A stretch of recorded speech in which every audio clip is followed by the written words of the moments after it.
O Paraná teve 30 anos de um pedágio que foi mal feito, que era muito caro, e as obras que haviam sido prometidas não foram feitas. Nós não podemos incorrer no mesmo erro. Então precisamos ter um pedágio que, tanto quanto possível, ali um preço que não torne proibitivo andar pelas nossas rodovias, e nem o custo de escoamento da produção dos produtos paranaenses muito caro, mas aliado também à possibilidade de fazer investimentos, porque se a gente não ampliar a infraestrutura do Estado, nós vamos com o tempo perder competitividade e espaço para os outros estados. Então eu participei de uma reunião no Ministério dos Transportes e quero estar inserido nessa fiscalização para buscar esses objetivos. Falando até na 277, no dia dessa reunião foi o dia que teve o afundamento da 277. E eu coloquei lá para o ministro, né, Renan Filho, eu estou na oposição ao governo federal, mas, enfim, nós temos que fazer as reivindicações para a população paranaense. Eu coloquei, além da questão do pedágio, a minha sugestão é trazer esse assunto do pedágio ao Paraná para que seja tratado com absoluta transparência. Porque fica muito difícil discutir o pedágio quando a população não tem informação. Mas falei também da 277. Falei, olha, até a propósito, ministro, é prioritário aqui a gente ter essa restauração da 277. O Paraná está enfrentando esses problemas de logística, nossas estradas aí estão derretendo. A gente precisa ter atenção tanto do governo federal como do governo do estado.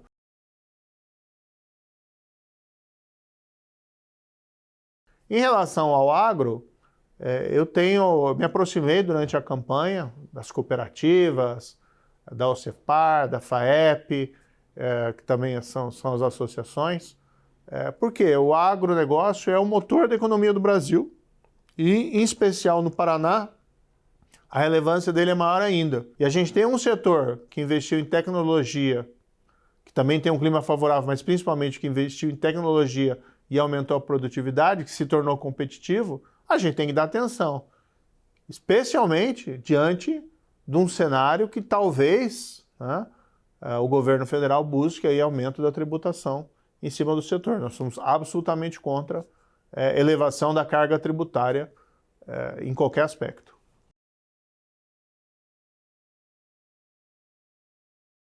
Certamente, eu sou favorável à simplificação tributária. Nosso sistema é muito confuso, cada empresa tem que ter um exército de contadores, mas a gente não pode ter embutido nessa simplificação o aumento da carga tributária. E isso é um risco porque o governo federal é gastador. Ele já mostrou o que veio. Começou aí com um rombo de 200 bilhões de reais e tem esse desejo de expansão. Estão prometendo esse arcabouço fiscal, nós vamos ficar vigilantes e vamos cobrar.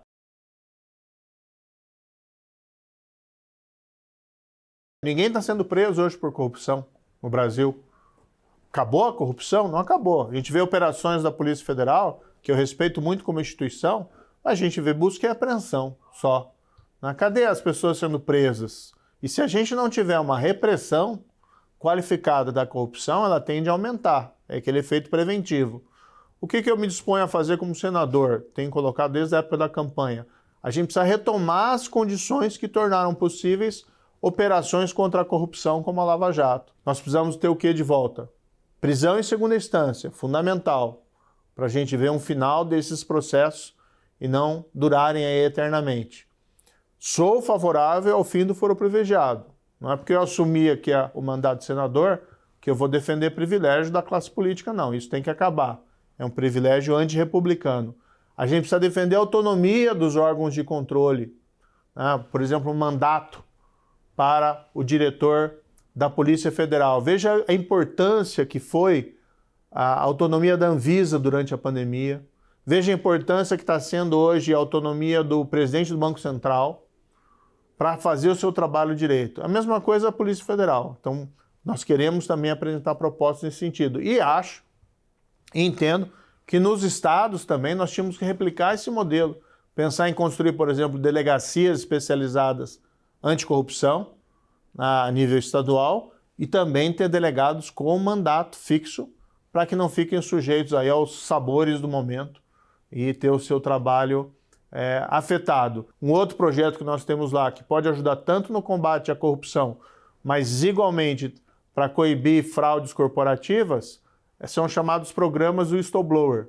A gente prevê proteção, regras a informantes, a pessoas que informem sobre esses acontecimentos dentro das empresas e até a possibilidade de ter alguma espécie de recompensa. Quando eu requeri o desarquivamento do projeto da prisão em segunda instância, houve até quem ironizasse. O senador está sozinho, não vai conseguir. Em uma semana nós tínhamos as 27 assinaturas, que são representativas, provavelmente, de senadores que apoiam a volta dessa prisão em segunda instância. E acredito que tem mais. Sabemos, no entanto, que existe, sim, uma resistência grande por parte da classe política. E, a meu ver, essa resistência é um erro, porque você combater a corrupção, você dá a possibilidade de afastar o mal político, o mal servidor público, também punir aquele que rompe, que é essencialmente importante. E você lutar pela integridade é importante, não só para a gente ter uma economia mais eficiente, a corrupção desvia recursos públicos, mas também para a gente ter uma democracia mais saudável.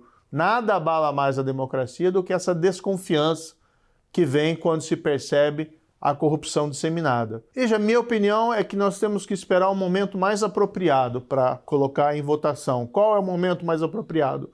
Eu vou conversar com os pares do Senado, né, para tentar convencê-los. O trabalho legislativo está iniciando agora. Não adianta correr e, de repente, o projeto não for aprovado. Então, eu tenho dito, se for para levar 6 meses, se for para levar 1 ano, se for para levar 7 anos, mas nós conseguimos aprovar, ainda é uma vitória.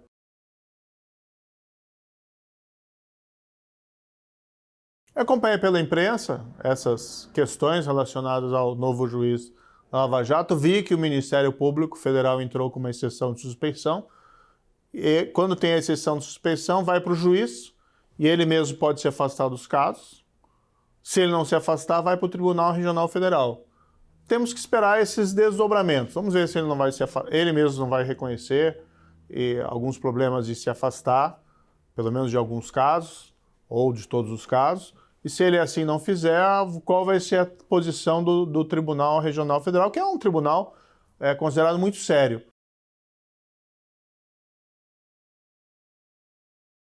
Tenho defendido uma reforma do Judiciário, junto com outros pares, lá também no Senado. Quando eu fui eleito, inclusive, tinha muita reclamação dos cidadãos, muito, inclusive, pedindo impeachment de ministro do Supremo, que é uma pauta muito complicada. Eu, particularmente, sou contra impeachment, tá, de ministro Supremo, mas revela uma insatisfação com o Judiciário. E nós temos que investir, sim, na reforma da Justiça. Então, prever, por exemplo, mandato fixo para ministro do Supremo, acho positivo. Tem, inclusive, uma emenda, a proposta de emenda constitucional do senador Plínio Valério, que eu estou endossando. Tá? Ele propõe lá 8 anos, eu particularmente acho que seria melhor 12 anos para a gente ter uma jurisprudência um pouco mais consolidada, não tão mutável, mas é algo que nós encontramos, por exemplo, nas cortes constitucionais europeias. Tirar do Supremo a competência criminal, não tem feito bem para o Supremo. Tem jogado o Supremo na questão política, porque tem muitos políticos processados e acaba gerando uma relação, a meu ver, não muito saudável em Brasília, essa competência do Supremo Tribunal Federal. E o Supremo Tribunal Federal tem que ser para discutir teses, né, grandes teses, grandes questões constitucionais, e não para ficar julgando, por exemplo, se o fulano senador, o deputado, o ministro cometeu ou não cometeu um crime. Não é uma competência saudável.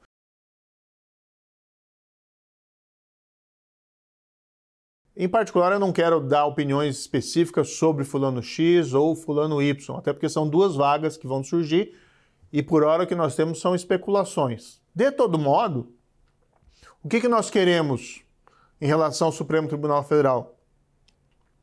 Tem gente que quer um juiz mais garantista, tem gente que quer um juiz mais firme contra a criminalidade.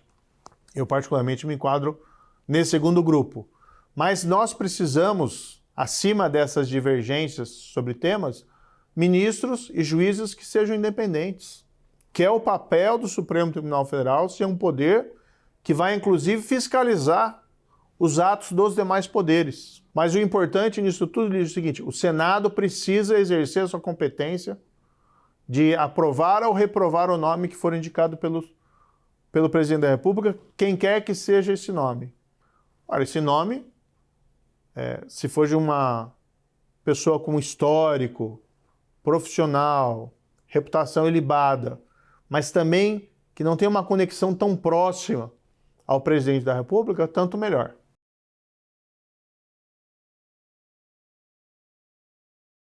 O governo não tem rumo, não tem projeto.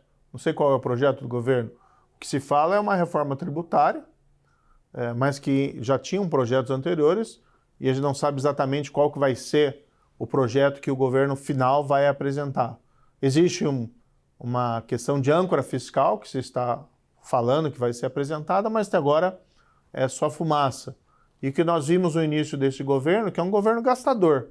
Desde logo já colocou um rombo no orçamento de 200 bilhões de reais, gerando um desequilíbrio que acabou acarretando mais inflação e o incremento dos juros básicos pelo Banco Central. O primeiro projeto que eu apresentei, Lígia, para ter uma ideia, era uma alteração da lei do Conselho Monetário Nacional, uma proposta de emenda a uma medida provisória, para que na decisão do Conselho Monetário Nacional prevalecesse a unanimidade.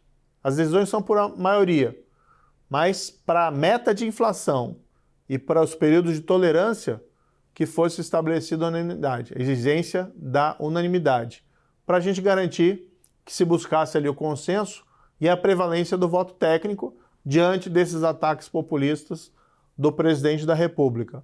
Porque se os juros estão lá em cima, e isso é ruim para o país, no entanto, estão lá em cima por quê? Porque a inflação está alta, decorrente principalmente de uma visão de desequilíbrio fiscal do governo federal. O ajuste que tem que ser feito não é aumento de tributo, é cortar gastos. Aí a inflação reduz, os juros podem ser reduzidos e o país volta a crescer com base no investimento privado. Esse ambiente favorável ao investimento, o governo federal está nos devendo.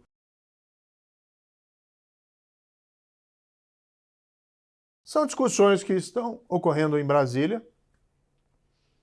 Há opiniões diversas entre os membros do partido, inclusive entre os parlamentares. São dois partidos grandes para os padrões brasileiros e é muito difícil conciliar todas as posições. Então, eu estou acompanhando essa movimentação e, no entanto, como é uma questão assim político-partidária, é melhor aguardar para ver quais vão ser os desdobramentos. Eu estou no União Brasil, tenho um projeto político dentro do União Brasil, um partido que eu respeito, um compromisso, no entanto, com os meus princípios, com os meus eleitores, sempre vai permanecer o mesmo, né, dentro do União Brasil, quer haja ou quer não haja essa federação.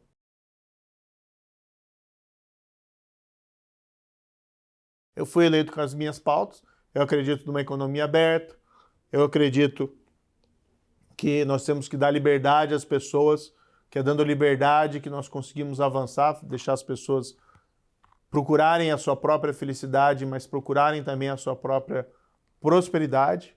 E nós temos que lutar pela integridade. Eu fui juiz por 22 anos e, sinceramente, nunca tive essa expectativa de que estaria nessa posição hoje como senador.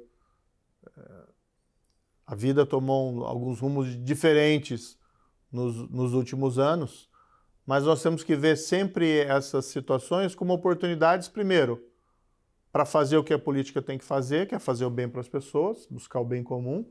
É um clichê, mas se o político não entende que sua missão é essa, então ele está no lugar errado.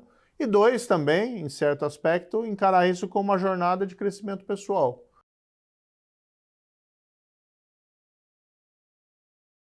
E deixa eu aproveitar para fazer uma propaganda, que agora estou escrevendo uma coluna quinzenal na Gazeta do Povo. Estou muito honrado por ter esse espaço e essa oportunidade. Na última semana publiquei a minha primeira e entendi que o carro de abrir alas tinha que ser sobre corrupção.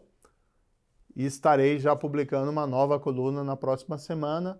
Quero agora escrever sobre economia. Vamos esperar só para ver os fatos da semana que talvez me levem para outro caminho.